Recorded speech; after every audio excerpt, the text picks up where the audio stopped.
8. Hemos leído, nuestro hermano Marco nos leía que había comenzado la persecución en Jerusalén. Todo iba muy bonito, todo iba muy bien, pero la persecución comenzó, los creyentes tuvieron que salir despavoridos, huyendo a diferentes lugares.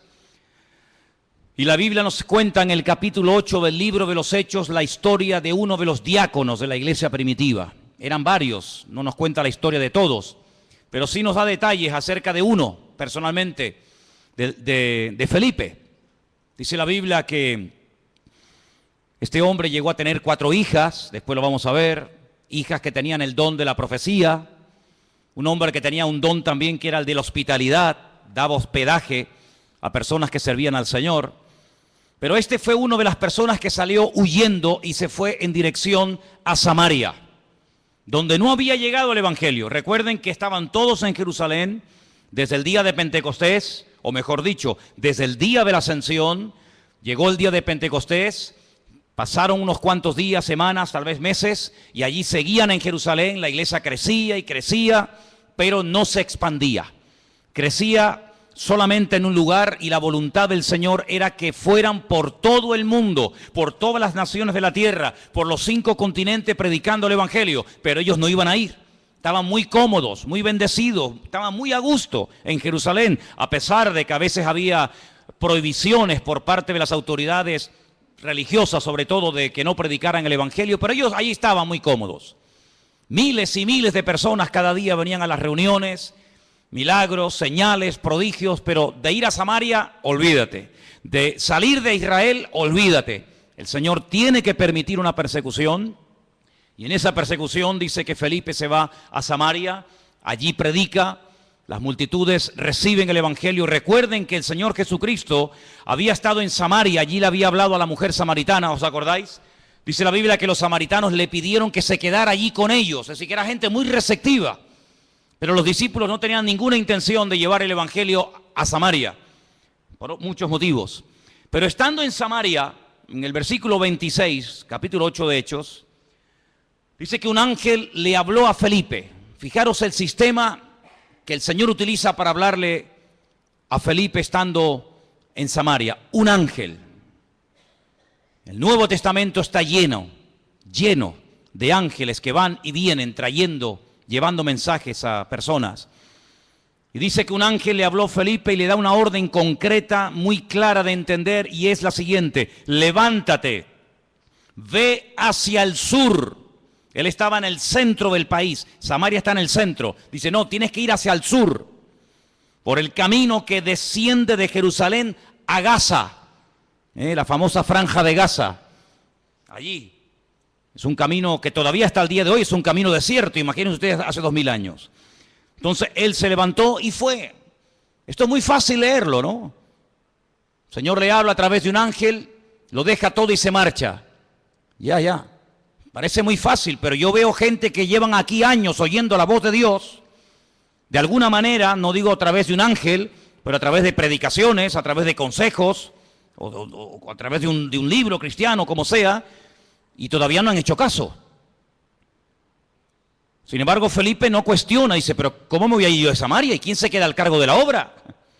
Yo he abierto esta obra, yo la estoy pastoreando, yo la estoy atendiendo, la gente es recién convertida, la gente es nueva. Aquí hay un mover de Dios tremendo.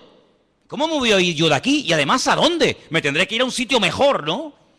No, al desierto. No cuestiona la orden, no pone excusas, no dice yo no puedo, yo estoy demasiado liado ahora mismo, búscate a otro. Sino que dice que se levantó y se fue al desierto, en obediencia. Yo llamo a este hombre Felipe el obediente. Amén, hermanos. Felipe el obediente. No cuestiona, no duda, no pospone la orden, sino que dice, se levantó y se fue. Y sucedió, ahora sigue el resto de la historia diciéndonos, que un etíope, eunuco, funcionario de Candace, la reina de los etíopes, el cual estaba sobre todos sus tesoros y había venido a Jerusalén para adorar, volvía sentado en su carro leyendo al profeta Isaías. Ya había ido a Jerusalén, menudo viaje, Menudo viaje en carro desde África, desde Etiopía hasta Jerusalén. Un viaje enorme. No fue en avión, no fue en tren, no fue en coche, fue montado en un carro que por muy cómodo que fuera, pues imagínate. Y ahora volvía. El objetivo por el cual había ido de Etiopía a Jerusalén era para adorar a Dios. Primero, él no iba a poder entrar en cualquier parte del templo. Primero, porque no era judío. Segundo, porque era eunuco. Y por otras muchas cosas más. Sin embargo, el hombre no se desanima por sus limitaciones, sino que va a Jerusalén, y me llama la atención que dice que había llevado mucho dinero, todos sus tesoros. Claro, es que no le iba a resultar nada fácil que un rabino judío le vendiera nada más y nada menos que el rollo, el pergamino del profeta Isaías. Eso le habrá costado una auténtica fortuna.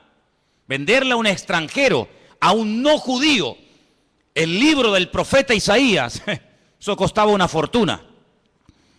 Pero él volvía y dice que venía leyendo. Luego tuvo que aprender a leer en hebreo, porque él como etíope no hablaba hebreo. Pero era tanto el interés, era tanto el anhelo que tenía este hombre de buscar a Dios, que tuvo que aprender, alguien le tuvo que enseñar a leer en hebreo y a entender lo que leía. Y no contento con haber ido a adorar al templo a Jerusalén, volvía aprovechando el tiempo, sentado en su carro leyendo al profeta Isaías. Y yo le doy de verdad infinitas gracias al Señor, porque el Señor le mostró, el Señor le inspiró a Lucas, que es el que escribe este relato, y nos cuenta qué trozo del libro de Isaías venía leyendo, nada más y nada menos que una parte del famoso capítulo 53 del libro de Isaías, que se titula Sufrimientos del siervo del Señor. Y el pasaje que leía era este, versículo 32. Como oveja a la muerte fue llevado, como cordero mudo delante del que lo trasquila, así no abrió su boca. En su humillación no se le hizo justicia. Mas su generación, ¿quién la contará? Porque fue quitada de la tierra su vida. Si yo pregunto en esta tarde, y por favor respondan, ¿de quién está hablando aquí el profeta Isaías? Del Señor Jesucristo. Todos los creyentes, por poco tiempo que lleven, al leer este texto, como cordero mudo fue llevado al matadero. En su humillación no se le hizo justicia. Su generación, ¿quién la contará? Automáticamente tú dices, está hablando de Cristo. Sin embargo, él no lo sabía. ¿Te das cuenta? ¿Te das cuenta cómo a veces tu conocimiento, por poco que sea, puede ser muchísimo en comparación con mucha gente que no sabe absolutamente nada de nada? Un pasaje tan claro, tan fácil, tan sencillo de entender. Este pobre hombre no sabía de quién estaba hablando. Y entonces fijaros en el verso 29, ahora no es otro ángel el que tiene que acercarse a Felipe, sino que ahora dice, el Espíritu le dice a Felipe, acércate y júntate a ese carro. Tal vez una voz interior, el Espíritu le habla claramente, el hombre se acerca, presta atención y mira cómo sabía Felipe que venía leyendo al profeta Isaías. Claro, hoy en día es muy fácil tener toda la Biblia debajo del brazo, toda la Torá, todos los profetas, todos los salmos, los evangelios, los libros proféticos, los libros poéticos. Es una maravilla, ¿sí o no? Es una maravilla poder llevar la Biblia, hermanos, y saber toda la historia, lo que Dios hizo en el Antiguo Testamento, lo que hizo en el Nuevo, lo que hará en el futuro, etcétera, etcétera. Conocer todos los detalles de la primera, de la segunda venida de Cristo, el descenso del Espíritu Santo, el arrebatamiento de la iglesia, la manifestación del anticristo. Es una maravilla tener todo en nuestras manos, pero ellos no tenían acceso a las Escrituras en aquellos tiempos. Tenían que aprendérselas de memoria. Y mira cómo Felipe nos dice, ¿de quién estará leyendo? ¿Qué? Entendió perfectamente el pasaje, sabía que era un capítulo profético, un capítulo que hablaba de los sufrimientos del Mesías, y sabía que ese hombre, ese pasaje, era del profeta Isaías. Y entonces le hace una pregunta muy interesante. Versículo 30. ¿Entiendes lo que lees? ¿Entiendes algo de lo que estás leyendo? Y él dice, ¿y cómo podré si alguno no me enseñare? Y le rogó a Felipe que se subiera y se juntara con él. Y seguramente viajaron durante días días y días viajando por el desierto, hasta que todos conocemos el resto de la historia, cómo este hombre manda parar el carro, este hombre llega a un oasis donde hay agua, pide ser bautizado, el Señor arrebata a Felipe, aparece en otra parte del país, el etíope eunuco se va por su camino, pero añade la palabra gozoso, y todos conocemos el resto de la historia. Incluso la historia nos dice que este hombre llegó a su país, llegó a Etiopía, predicó el evangelio, y hasta el día de hoy, 2000 años después, hay una comunidad de etíopes coptos que creen en el Señor Jesucristo, que son cristianos, y algunos piensan y consideran que es el testimonio, el fruto del testimonio de aquel etíope que aceptó al Señor en el desierto. Es realmente algo increíble. Ahora, yo lo que quiero destacar sobre todo en este pasaje son las dos formas como el Señor le habla a Felipe. Primero, versículo 26, a través de un ángel. Y la segunda forma en el versículo 29, a través del Espíritu, evidentemente a través del Espíritu Santo. Los ángeles aparecen tanto en el Antiguo como en el Nuevo Testamento. Y dicho sea de paso, por si no lo sabías, la primera persona en la Biblia que tiene un encuentro con un ángel es una mujer. Nada más y nada menos que Agar, una egipcia, la madre de Ismael, la madre de las naciones árabes. ¿Qué te parece? O el padre de las naciones árabes. Y así a lo largo de toda la Biblia encontramos ángeles que hablan a personas en momentos puntuales. Dice la Biblia que algunos a lo largo de la historia dieron hospedaje a ángeles pensando que eran personas. Y no se daban cuenta de que aunque comían y hablaban y respiraban y los podías tocar, lo que tenían delante de ellos eran auténticos ángeles. Y si no, miren el caso de Abraham, invitando a comer a ángeles, invitando a comer Lot, el sobrino de Abraham, a ángeles en su propia casa.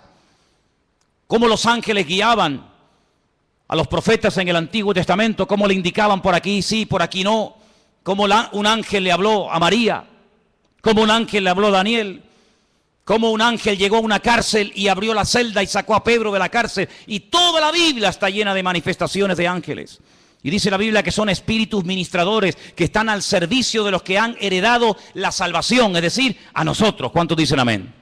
Y lo más grandioso de todo esto que dice que el ángel del Señor, el mensajero del Señor, acampa alrededor de los que le temen y los defiende. Bendito sea Dios. Pero también habla el Espíritu. Y hay 7 versículos en el Nuevo Testamento que son iguales, 7 versículos idénticos. El que tiene oídos para oír, oiga lo que el Espíritu dice a la iglesia. Están en las famosas cartas de Juan a las iglesias del Apocalipsis, ¿verdad? Allí al final de la Biblia. Si vamos a otro pasaje del Nuevo Testamento, en el capítulo 13, versículo 2, vemos que el Espíritu Santo no solamente habla a nivel personal a una persona, como el caso de Felipe, sino que también en un momento determinado, en un culto donde hay mucha gente, el Espíritu Santo puede hablar e incluso dar nombres propios, nombres de personas. Sí, ya sé que esto es muy delicado, no se puede así por la vida, ¿verdad? Inventando cosas, pero el Espíritu, fíjense cómo se mueve aquí en el libro de los Hechos de una forma tremenda. Hechos capítulo 13, verso 1. Dice que había en la iglesia de Antioquía, en esa iglesia había profetas y maestros. Qué bonito, ¿no? Profetas y maestros. Y el nombre de estos profetas o maestros eran, pues uno era Bernabé, otro se llamaba Simón, otro era Lucio, otro era Manaén y otro era Saulo. Dice, ministrando estos al Señor y ayunando, dijo el Espíritu Santo, así claro, directo, contundente, apartadme a Bernabé y a Saulo para la obra a que los he llamado. Entonces, habiendo ayunado y orado, les impusieron las manos y los despidieron. Y ellos entonces, enviados por el Espíritu Santo, descendieron a Seleucía y de allí navegaron a Chipre. Es decir, el primer viaje misionero de la historia, primera pareja, primer grupo de personas, en este caso 2, Bernabé y Pablo, llamados específicamente en un culto público para la obra misionera, fue porque el Espíritu Santo habló a la iglesia. Y necesitamos como nunca antes que el Espíritu Santo hable a nuestras vidas y hable en nuestras congregaciones. ¿Cuántos dicen amén? 2 formas como Dios puede hablarnos y revelarnos su palabra: a través de un ángel, pero cuidado, porque el apóstol Pablo, profundizando más en el tema, dice, si un ángel del cielo si os presenta y os predica otro evangelio, diferente al que habéis recibido, al que habéis oído, tenerlo por anatema, tenerlo por maldito. Porque no hay otro evangelio más que el que yo os he predicado. ¿Cuántos dicen amén?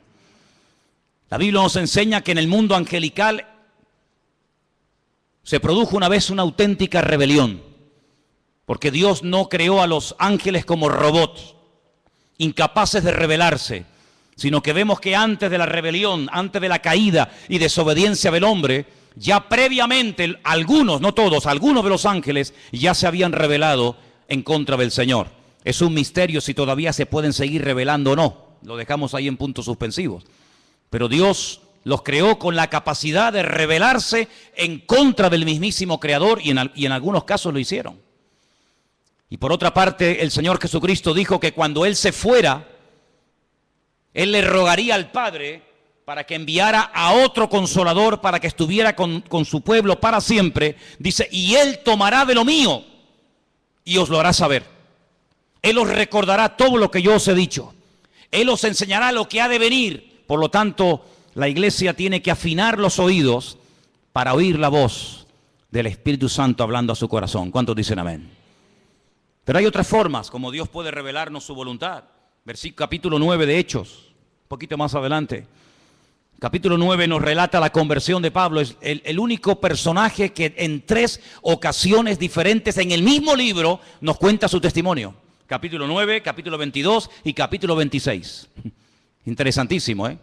Qué conversión tan espectacular tuvo que ser la de este hombre. Qué impacto tan grande produjo la conversión de Saulo, que no se cuenta una vez ni dos, sino 3. 3 ocasiones contando su testimonio en 3 lugares y circunstancias diferentes.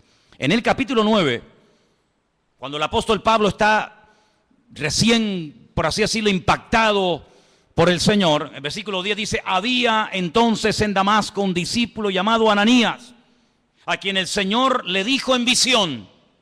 Otra forma, el Señor le dijo en visión. No es algo que se inventó. No es algo que él dice, me parece que no. El Señor le habló claramente a través de una visión y le menciona por nombre. Le dice Ananías. Luego la visión no es para Juan, no es para Pedro, no es para Tomás, es para ti, para Ananías. Y él dice, heme aquí, Señor. Y el Señor le dijo, levántate y ve a la calle que se llama Derecha.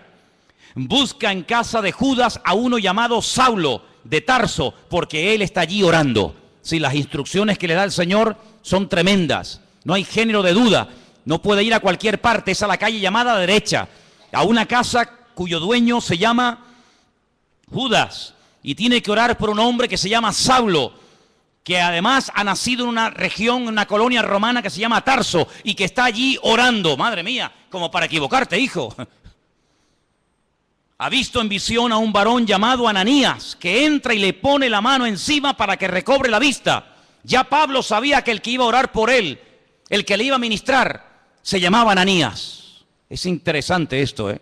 Podríamos hablar mucho acerca de cómo incluso el que va a recibir oración ya sabe quién va a ir a orar, a imponerle las manos para que recobre la vista. Así que fue una visión lo que el Señor le permite tener a Ananías.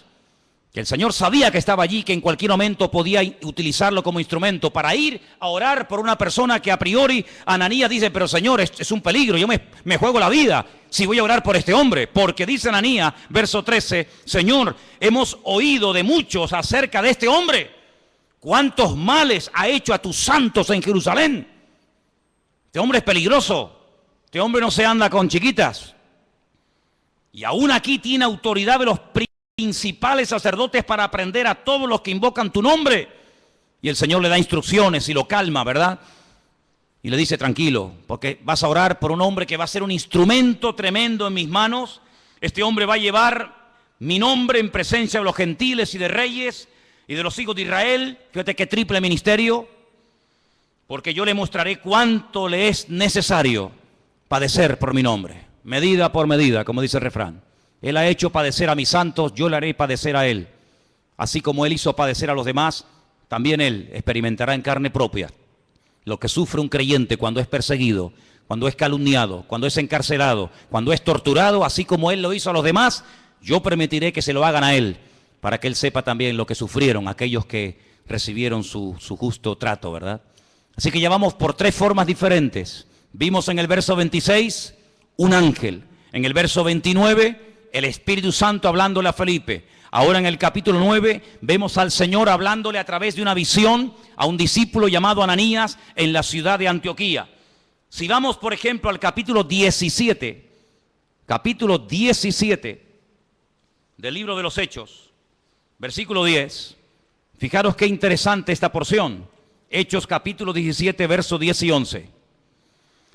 Inmediatamente los hermanos enviaron de noche a Pablo y a Silas hasta Berea. Ellos, habiendo llegado, entraron en la sinagoga de los judíos, y estos eran más nobles que los que estaban en Tesalónica, pues recibieron la palabra con toda solicitud, escudriñando cada día las Escrituras para ver si estas cosas eran así.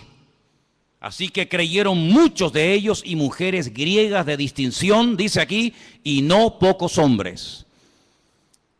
La forma más tradicional, la forma más normal, como en el día de hoy a nosotros nos puede y nos debe de hablar el Señor, es a través de las Escrituras, a través de la palabra escrita del Señor. En ella vamos a encontrar las respuestas a todas nuestras preguntas. En ella vamos a encontrar ejemplos. En ella vamos a encontrar personajes que se encontraron en situaciones muy parecidas o similares a las tuyas. ¿Qué hacer en momentos de calumnia, de soledad, de enfermedad, de incomprensión? ¿Qué hacer cuando quiero agradar a Dios y me cuesta deshacerme de ciertas y determinadas ligaduras o obligaciones, entre comillas, que me impiden servir al Señor? En la Biblia vas a encontrar la respuesta a eso y a mucho más de lo que tú te puedes imaginar. Y por eso queda reflejado, queda plasmado en el libro de los Hechos que los hermanos de Berea eran personas, dice la Biblia, nobles, porque dice que cada día escudriñaban después del mensaje si lo que Pablo les acababa de enseñar era realmente así o no era así. Eso es como si ahora al terminar el culto, yo cojo y me voy a casa y ustedes se reúnen aparte en este salón o por varios grupos y comienzan a debatir, comienzan a hablar entre ustedes diciendo, hermanos, pastor, esta tarde nos ha hablado de esto, ¿qué opinas?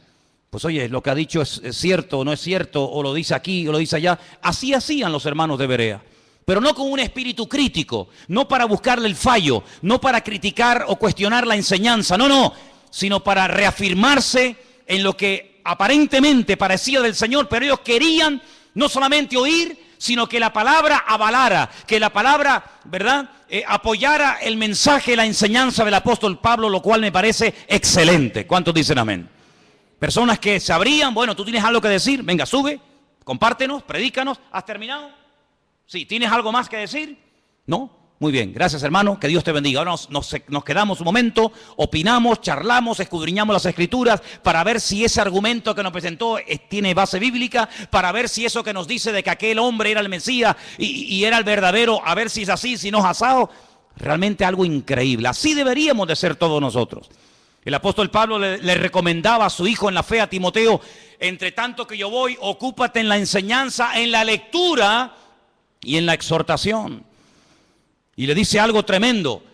La otra noche me desperté con ese texto y hasta sabía dónde estaba ese versículo que está en 2 de Timoteo 3:16. Toda la Escritura es inspirada por Dios. ¿Cuántos conocen ese versículo?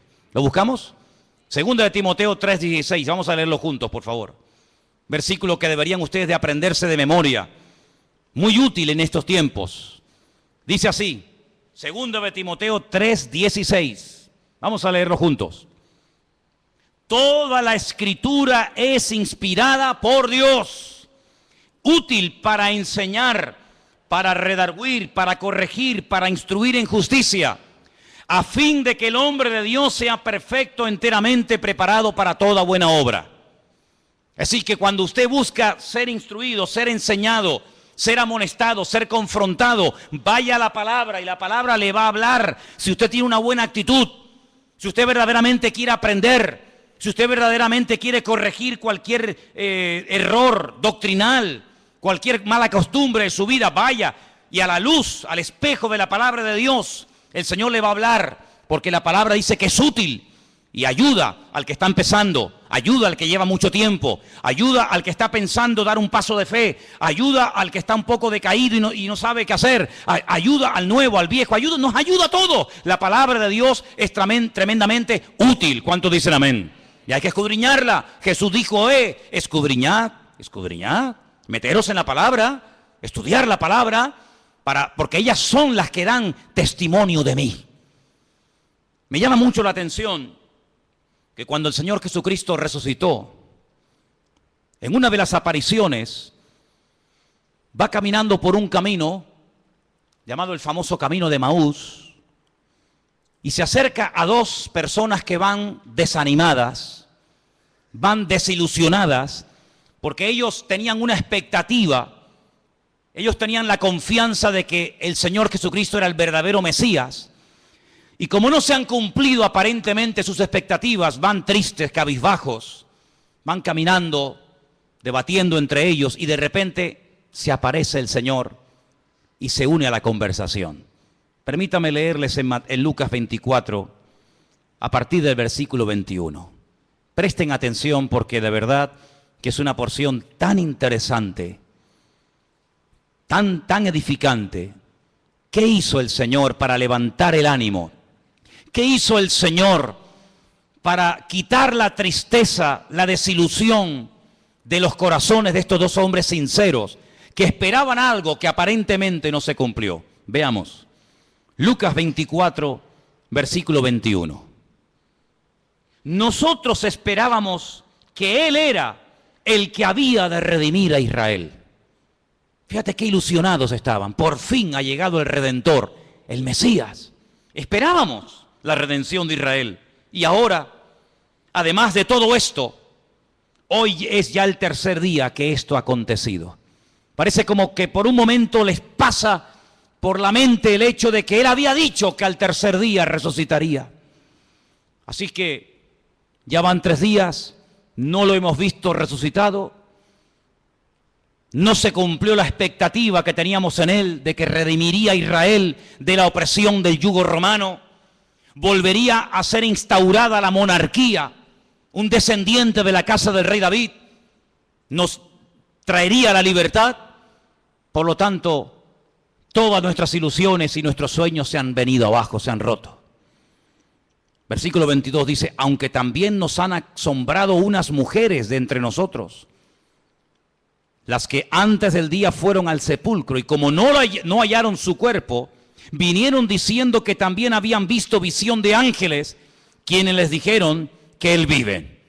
Aquí hay algo extraño, porque por una parte son conscientes de que unas mujeres por lo visto, según cuentan ellas, Él ha resucitado, pero el argumento que ellos presentan no es un argumento de fe, no es un argumento contundente, sino dice que ellas dicen que ha resucitado porque no encontraron el cuerpo.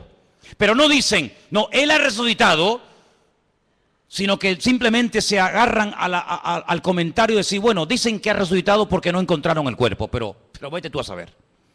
No están muy convencidos de que aquel testimonio era correcto. Además, perdonen las hermanas, en los tiempos de la Biblia, los testimonios de las mujeres no tenían ningún valor. Una mujer daba testimonio de que había visto un crimen, un asesinato o cualquier otra cosa y no era válido el testimonio de una mujer. Por lo tanto, unas mujeres de entre nosotros, supuestamente de buen testimonio, de confianza, han venido con este comentario, pero entonces dice que algunos fueron de los nuestros al sepulcro y hallaron así como las mujeres habían dicho, pero a Él no le vieron. ¿Pero cómo le van a ver si ha resucitado? Si te quedarías más tranquilo saber que algunos de los nuestros fueron al sepulcro y lo vieron allí, entonces ¿qué testimonio hay en eso? Algunos de los nuestros fueron a comprobar si verdaderamente había resucitado y cuando llegaron allí no lo vieron. Pues ¿te parece poco testimonio? Es que ese es el gran testimonio. Es cuando hemos ido a Jerusalén y nos metemos dentro del sepulcro y algunos hermanos, no siempre, pero algunos me preguntan, dicen, una pregunta ahí, ¿y qué hemos venido a ver aquí? Digo, aquí, nada. Aquí hemos venido a ver una cueva vacía, una tumba vacía. Este es el gran testimonio. Si viniéramos aquí y viéramos que está ocupada, te aseguro que yo no hubiera venido aquí tantas veces. Pero lo grandioso de nosotros es que vamos a Jerusalén y vemos una tumba que está totalmente vacía y se puede visitar. ¿Cuántos dicen amén? Si estuviera ocupada, pues menuda ruina. Vana sería nuestra fe, dice la Biblia. Ahora escucha bien esto. Esto es tremendo.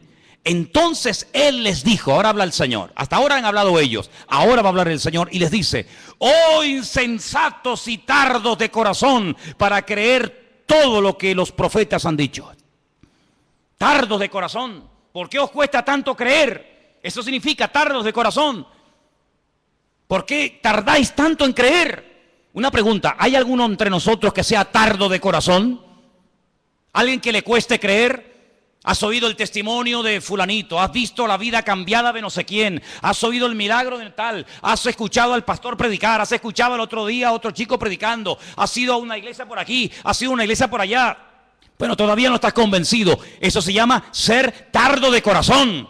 No tenemos que ser tardos de corazón, tenemos que estar abiertos a creer lo que hay que creer y a rechazar lo que no hay que creer, hermano. ¿Cuántos dicen amén? Hay gente que lee el periódico y todo lo que leen se lo creen. Tienen una fe impresionante en el periódico. O ven un programa de televisión y se creen todo lo que los que han estado en esa tertulia acaban de decir. Pero después cuando leen la Biblia, la dudan y la cuestionan. O sea, en el periódico no hay que tener fe. Donde hay que tener fe es en la palabra de Dios. ¿Cuántos dicen amén? No, es que el periodista el otro día dijo que no sé qué. Pero bueno, ¿el periodista quién es? ¿Es algún profeta? Y dice, tardos de corazón. ¿No era necesario que el Cristo padeciese estas cosas y que entrara en su gloria? ¿Es que acaso ha ocurrido algo por casualidad? ¿Es que se le ha ido de las manos el control al Eterno? ¿No era necesario que ocurriera todo esto? Su muerte, su crucifixión, su rechazo, su resurrección. ¿Era necesario todo esto? Todo ha salido perfecto. Todo ha salido perfecto. Es que Pilato podía haberle librado de la muerte, pero gloria a Dios que no lo libró, aunque suene fuerte, ¿sí o no? Gloria a Dios que no dijo, pues no, yo aquí mando, yo soy el gobernador y os vais todos para casa. Yo a este hombre lo encuentro inocente y lo perdono. Venga, Jesús, vete para casa. Menuda ruina. Yo doy gloria a Dios que Pilato, a pesar de que sabía que era un hombre justo e inocente, lo mandó a crucificar. ¿Tú no? Yo me alegro muchísimo de que nada ni nadie pudo librar de la muerte al Señor. Nada ni nadie. Yo le doy gracias al Señor de que aguantó la tentación de no bajarse de la cruz cuando le decían, si eres el Hijo de Dios, bájate y demuéstralo. Él podía haber dicho, pues mira, te lo voy a demostrar, hombre. Ya me tenéis hasta las narices. Pero yo doy gracias al Señor de que no se bajó. Yo doy gracias al Señor que se murió y que murió como tenía que morir. Y también doy gracias al Señor, porque todas las profecías que estaban escritas acerca de Él se cumplieron perfectamente. Y por eso Él les dice, todo esto era necesario. Y comenzando desde Moisés, desde la Torá, el Pentateuco, siguiendo por todos los profetas, Isaías, Jeremías, Habacuc, Sofonías, Abdías, Malaquías, etcétera, etcétera, etcétera, les declaraba en todas las escrituras lo que de él decían. Aquí menciona a Moisés, la Torá, menciona a los profetas y menciona las escrituras. Y con esas tres palabras en hebreo forman la palabra Tanaj. Así se llama el Antiguo Testamento en hebreo, Tanaj, que es la unión de la Torá, de los Neviín y de los Ketubín, de los profetas, de los escritos y de la ley de Moisés, la Torá. Y les abrió los ojos y les mostró cómo a través de las escrituras tenían que creer que lo que había ocurrido no era producto de la casualidad. Y por eso, amados, nosotros tenemos hoy en día una herramienta tremenda. Podemos estar seguros de que Jesús no fue un impostor. Podemos estar plenamente convencidos de que el Nuevo Testamento no es una historia inventada, de que Jesús no es un mito, un personaje histórico, pero que a la hora de la verdad no existió. Nosotros podemos tener la completa seguridad de que la palabra que tenemos en nuestra mano no ha sido ni tergiversada, no se la ha quitado, no se la ha añadido, es una palabra perfecta. Y el cielo y la tierra podrán pasar, pero su palabra permanecerá por toda la eternidad. La palabra de Dios es la fuente de nuestra fe, es la base, el fundamento de nuestra creencia. Las profecías se cumplieron todas, no faltó ni una por cumplirse. Y no eran producto de la casualidad, sino que todo estaba bajo el control del Señor. Y hoy en día les digo, hermano, que ese Dios que controló la primera venida de Cristo, tiene todo bajo su control, y todo lo que está ocurriendo porque Dios así lo está permitiendo. ¿Cuántos dicen amén? Porque ni una hoja de un árbol se cae sin permiso del Señor. Y cuando el Señor esté a punto de venir, y cuando tenga que manifestarse el anticristo, y cuando vengan los dos testigos, y cuando venga la señal de la bestia, y todo eso que hemos estudiado durante años, todo ocurrirá como tiene que ocurrir, porque la palabra de Dios es viva, es eficaz, y es verdadera, y es perfecta, y no se equivoca, y tenemos en nuestra mano el mejor regalo del mundo, la salvación y la palabra del Señor. ¿Cuántos dicen amén? Gloria a Dios por la palabra de Dios. Gloria a Dios, hermanos. Pues léanla, estúdienla, escudriñenla. Si alguien busca voluntad de Dios, métete en la Biblia, métete en la palabra, levántate temprano, acuéstate más tarde si quieres, y comienza a leer y a buscar por aquí y a buscar por allá, y seguro que el Señor te hablará tu vida, porque el Señor siempre habla a través de su palabra. Fíjate qué poder tan grande tiene la palabra de Dios, que hasta Cristo la usó para atacar al diablo cuando era tentado en el desierto de Judea. Podía haber usado cualquier otro argumento, ¿sí o no? Pero sin embargo, ¿qué hizo? Usar la palabra. Escrito está, escrito está, escrito está. Y con esas palabras desmanteló las tentaciones del diablo y pudo tener un ministerio eficaz, un ministerio victorioso, porque la palabra de Dios le da efectividad a nuestra vida. Bendito sea Dios. Así que hemos visto cómo los ángeles pueden ser en un momento determinado usados por el Señor para hablarnos. Vemos cómo también el Espíritu Santo puede hablar claramente en la iglesia o a nivel personal. Vemos cómo a través de una visión, a través de la palabra. Capítulo 21 del libro de los Hechos, hay algo muy interesante que aquí se menciona, y aparece un personaje poco conocido,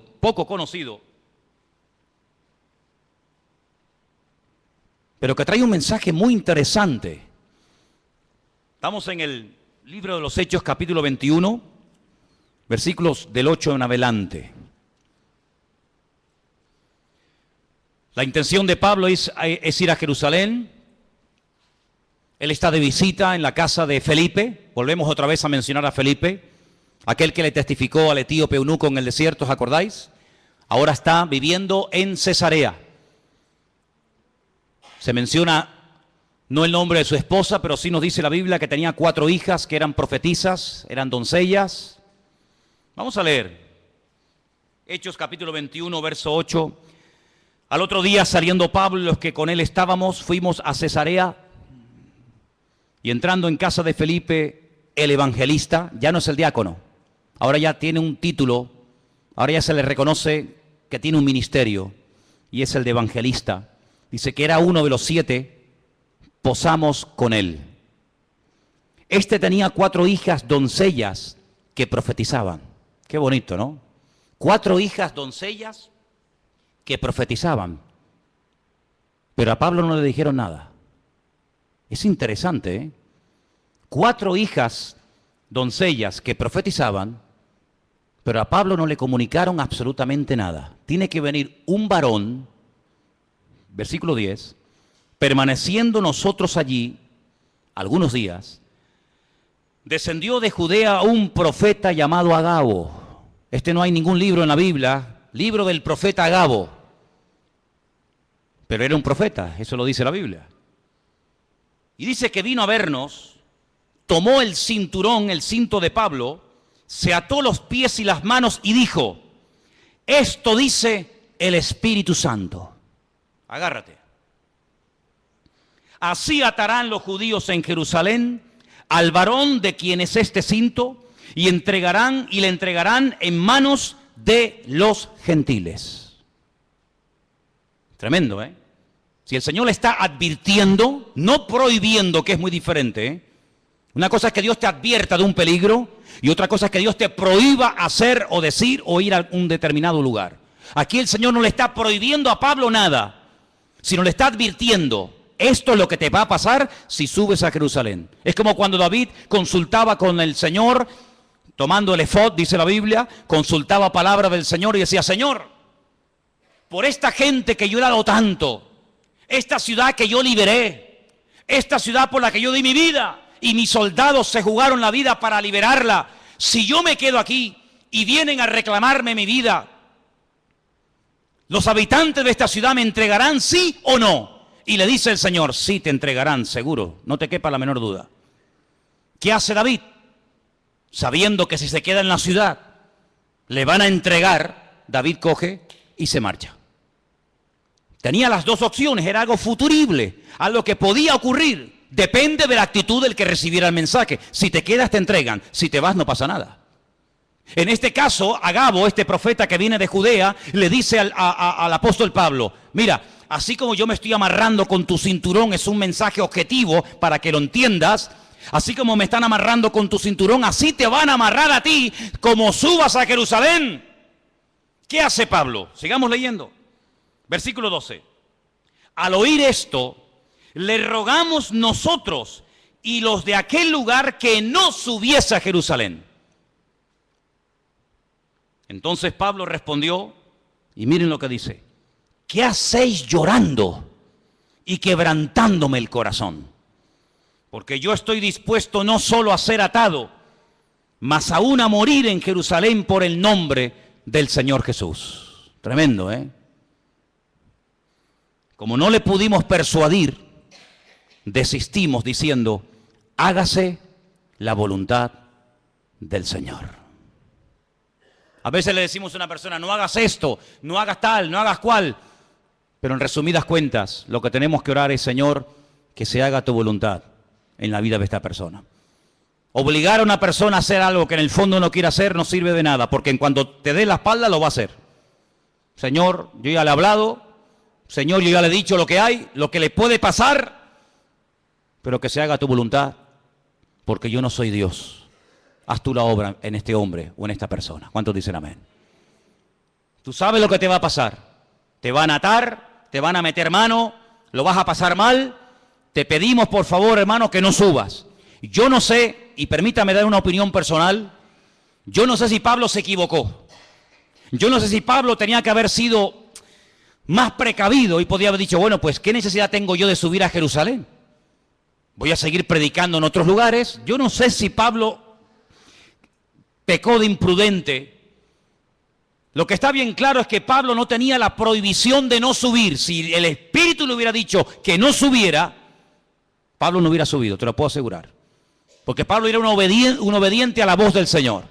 Había momentos en los que Pablo quería ir a predicar a un lugar y el Espíritu se lo prohibía y Pablo no insistía. Pablo decía, bueno, pues si no quiere el Señor, no voy y punto. Había momentos en los que Pablo se dejaba descolgar en un canasto por un muro para salir huyendo, porque él entendía que era el momento de huir, pero hay momentos en los que es el momento de quedarse. Y Pablo entendió que tenía que subir a Jerusalén a pesar de lo que le han advertido que le va a pasar. Luego, aquí hay un mensaje profético personal en la vida de Pablo, que Pablo lo tiene en cuenta, pero por encima de esa palabra profética, por encima de esa palabra de advertencia, diríamos más bien, el apóstol Pablo decide subir y todos conocemos el resto de la historia. La vida de Pablo dio un giro total y absoluto a raíz de esa decisión de subir a Jerusalén. Sabemos todos, en fin, todo lo que se le vino encima. Dios puede hablar también, ¿cómo no? A través de palabras proféticas, sí, claro que sí.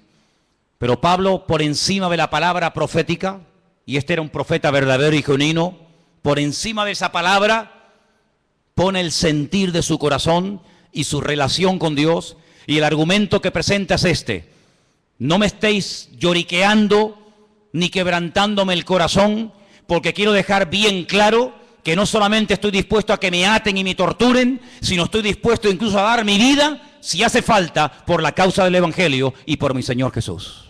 Lo tenía clarísimo en su vida.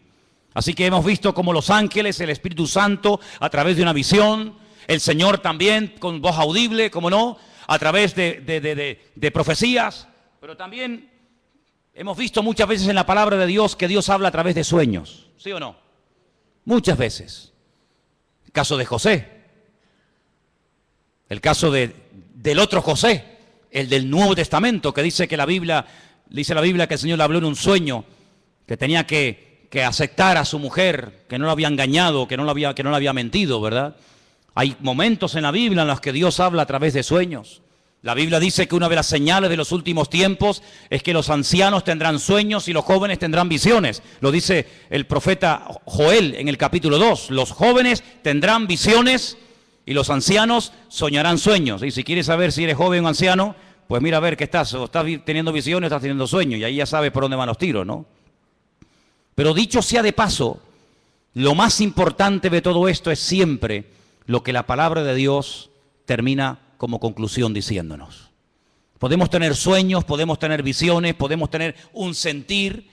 Alguien nos pudo decir por ahí no sé qué cosa, pero no te olvides que el Señor hoy en día, como habla a su pueblo y a su iglesia, es a través de su santa y bendita palabra. ¿Cuántos dicen amén? Es a través de la palabra de Dios que sabemos lo que tenemos que hacer. Y quiero terminar leyendo en Hechos capítulo 1. Hechos capítulo 1. Para que veáis cómo hay un texto que en aquellos días de espera, desde la ascensión de Cristo hasta que llega el día de Pentecostés, ellos están estudiando la palabra, ellos están analizando las Escrituras y llegan a un texto que dice lo siguiente, Hechos capítulo 1, versículo 20. Hechos 1, versículo 20. Esta palabra que vamos a leer, ellos la leyeron del Salmo 69. Salmo 69 dice así: está escrito en el libro de los Salmos, sea hecha desierta su habitación y no haya quien more en ella. Tome otro su oficio y tome otro su oficio. Ellos interpretaron por este versículo del Salmo 69, repito, ellos interpretaron que había quedado un vacío cuando Judas, uno de los discípulos, se ahorcó y se quitó la vida. Ellos entendieron que según este salmo había que nombrar a otros. Ahora, cuidado. Ellos recurren a la palabra. Ellos saben que el Salmo 69 dice que, da a entender indirectamente que Judas se suicidaría, que Judas se quitaría de en medio, que otro tendría que ocupar su lugar, pero interpretan mal la palabra. Ellos hacen una votación. Ellos dicen, bueno, fulanito o menganito. Dice que echaron suertes. La suerte cayó sobre un discípulo fiel que había estado con ellos desde el principio, llamado Matías. Ellos deciden que Matías sea el que ocupe el lugar de Judas, el que se ha ahorcado, pero nosotros sabemos, por la historia bíblica, que así no se mueve el Señor. Hemos visto cómo Dios habla por sueños, por visiones, por profecías, por la palabra, el Espíritu Santo, pero nunca a través de la suerte. Nunca a través de echar suertes. Será fulano, será mengano, no. Ese sistema es un sistema humano. No es un sistema divino. Y aquí de lo que se trata no es de adaptar, no es de utilizar los sistemas humanos para saber la voluntad de Dios, sino de descubrir los sistemas de Dios para hablarle a los seres humanos. ¿Cuántos dicen amén? Sí, Dios suplirá todas vuestras necesidades. ¿Quién suplirá nuestras necesidades? Dios. ¿Qué dice Filipenses 4:19? ¿Alguien lo sabe de memoria? ¿Alguien sabe Filipenses 4:19 de memoria? Mi Dios, pues, suplirá todas vuestras necesidades conforme a su riqueza en gloria en Cristo Jesús. Mi Dios suplirá. ¿Quién suplirá las necesidades de un pastor? ¿Quién? ¿Quién suplirá las necesidades tuyas como oveja? ¿Quién suple las necesidades de la iglesia? Mi Dios. ¿Sí o no? Dígalo fuerte. Mi Dios suplirá mis necesidades. Pero vamos a comprar la lotería por si acaso. Vamos a ver. Usted ha dicho ahora mismo, literalmente, la promesa del Señor en Filipenses 4:19. ¿Para qué compra entonces la 11? ¿Para qué hace la quiniela? ¿Para qué juega los juegos de azar? Bueno, mi Dios, usted ha dicho que mi Dios suplirá mis necesidades, ¿sí o no? Pues si es mi Dios, que lo haga Dios. No le eche una mano a Dios. No dice la palabra que otro tomará su oficio, ¿sí? No dice la palabra que la casa de Judas quedaría desierta, que el hueco quedaría porque él mismo se quitó de en medio, ¿sí? Pues que Dios lo llene. Si Dios nos nombró a nosotros, ¿a ti quién te nombró, Juan? ¿A ti quién te llamó, Pedro? ¿A ti quién te llamó, Tomás? Y a ti, Juan, y a ti, Bartolomé, y a ti, Mateo. ¿Quién te llamó a ti? A mí me llamó el Señor. Dice que estuvo toda la noche orando, ¿sí o no? ¿Os acordáis? Toda la noche estuvo orando. Y al día siguiente dice, Juan, Andrés, Santiago, y él los llama. Bueno, pues si nos llamó a nosotros así, ¿por qué ahora nosotros queremos echarle una mano a Dios de llenar un vacío que Él permitió que se vaciara? Que lo llene el Señor, porque su palabra, para que se cumpla, el que tiene que actuar es Él y no yo. Entonces ustedes tienen que madurar y tienen que crecer para daros cuenta de que no puede haber incongruencias con la fe. No se pueden mezclar sistemas divinos con sistemas humanos. Dios habla por sueños. Amén. Gloria a Dios. Nadie cuestiona eso, hermano. Dios habla por ángeles. Amén. Dios habla por profecías. Dios habla por su palabra. El Espíritu Santo habla. Amén. ¿Te parecen pocas formas? ¿Te parecen pocos sistemas? ¿Que falta alguno más? ¿Que te tienes que inventar un nuevo sistema para que Dios te hable? No te tienes que inventar nada. Tienes que amoldarte a los sistemas bíblicos. ¿Estás buscando la voluntad de Dios? Gloria a Dios, me parece estupendo. Pero no es Tim Marín de Dos Pingües, Cucaramaca, Titirifue. No, no es eso. Señor, háblame. Y el Señor te puede hablar esta noche. El Señor te puede hablar en una profecía, a través de un mensaje, a través de un ángel. Claro, ¿cómo no te va a poder hablar el Señor si el Señor no ha cambiado? Pues si el Señor no ha cambiado y tú tienes la fe y la creencia de que Él no ha cambiado, que Él ni es sordo ni es mudo, amén, ni es sordo ni es mudo, pues abre tu corazón a las formas que Dios ha escogido para revelarte su voluntad y no pongas tu sistema nuevo que no tiene nada que ver con el sistema de Dios. Cuando Dios quiso llamar a Abraham, ¿a quién llamó? ¿A quién llamó? A Abraham. Cuando el Señor quiso utilizar a David para que fuera el segundo rey de Israel, le dijo a Samuel, vete a la casa de Isaí, son 8 hermanos, ponga en una bolsa los 8 nombres y venga, vete sacando. No, este no es, este sí es. No, porque para ti es difícil saber entre 8 cuál es el verdadero, pero para mí no. Amén. ¿Cuál será? ¿Será este? ¿Será el otro? El Señor sabía cómo se iba a llamar el segundo rey de Israel, ¿sí o no? Pues vete y unge a David. Y a ese fue el que ungió el Señor. El Señor sabe dónde vives. El Señor sabe cómo te llamas. El Señor sabe qué número de zapato tienes. Tu DNI lo conoce el Señor, tu ADN, tu grupo sanguíneo. Lo conoce absolutamente todo. Dice que nuestro embrión nuestros ojos vieron al Señor. Por lo tanto, amados hermanos, no tengamos temor de que no vas a saber qué hacer en la vida. Porque el que busca halla, el que llama se le abrirá y el que pide recibe, dice la palabra. Lo que hay es que buscarle de corazón, lo que hay es que buscarle de verdad. Pero ahora te digo lo siguiente, si tú lo buscas de verdad, si tú le pides, Señor, háblame, si tú le pides, Señor, guíame, si tú le pides, Señor, úsame, si tú le dices, Señor, cuenta conmigo, cuidado porque Dios te va a tomar la palabra. Y cuando Dios te hable, ya no tienes excusa.